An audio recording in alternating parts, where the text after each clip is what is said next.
Balance, tu es en quête de vérité. Je pense que tu es en train de comprendre que ce que tu penses d'une personne ou de toi n'est pas fondé sur la réalité.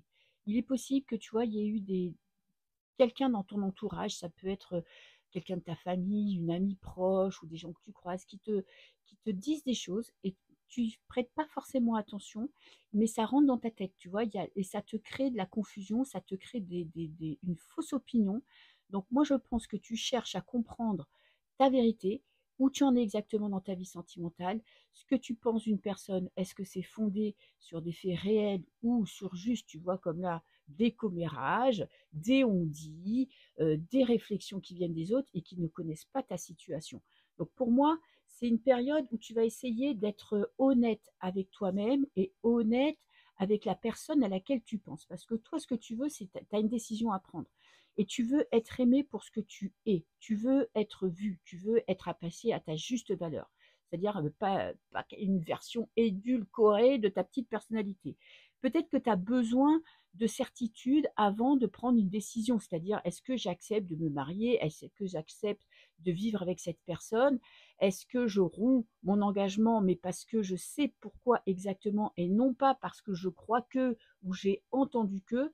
Donc c'est vraiment une recherche de vérité pour pouvoir enfin être toi-même et décider de ce qui est bon pour toi dans ta vie privée, dans ta vie sentimentale.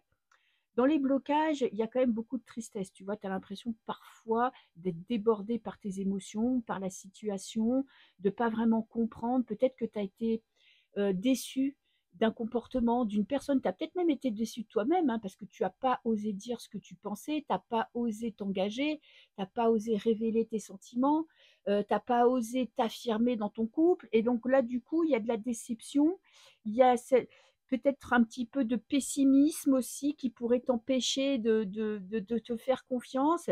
Et tu as l'impression aussi, je pense, de pas trop ressentir, de pas trop écouter tes intuitions, d'être un peu déconnecté de toi-même. Alors, carte conseil, qu'est-ce qu'on a? Le 4 de coupe. Bon, c'est pas une période où il faut que tu passes à l'action. C'est vraiment une période où tu dois te concentrer sur toi, réfléchir, prendre de la distance avec tes émotions et être vraiment dans le mental. Parce que là, bon, bah, tu es un signe d'air, hein, donc bon, ça tu sais faire, mais c'est vraiment l'analyse froide. Essayer de comprendre exactement ce qui se passe. Et ne pas te dire que c'est impossible. Là, des fois, parfois, tu te dis, voilà, je vais jamais y arriver, je vais jamais pouvoir trouver quelqu'un, je vais jamais pouvoir lui pardonner, ou il me demandera jamais de m'engager avec lui. Donc il y a vraiment cette notion de vas-y, prends ton temps, c'est pas grave si ça se débloque pas pour le moment, tu as besoin de prendre du recul avant d'agir.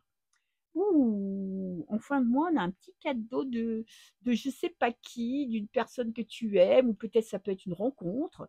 En tout cas, il y a de la stratégie. Je pense que là, tu mets au clair quelque chose dans ta tête. Tu sais exactement où tu en es. Parce que le roi d'épée, alors, il n'est pas trop dans le cœur, hein, mais il est vraiment, c'est quelqu'un qui est conscient de ce qui se passe dans sa vie, qui prend des décisions pour avancer, qui pose des actes concrets, qui a de la patience, de la réflexion et qui sait, tu sais, se projeter et se dire, voilà, je jalonne, je mets telle étape dans ma vie et j'avance pas à pas, mais j'atteindrai forcément mon objectif.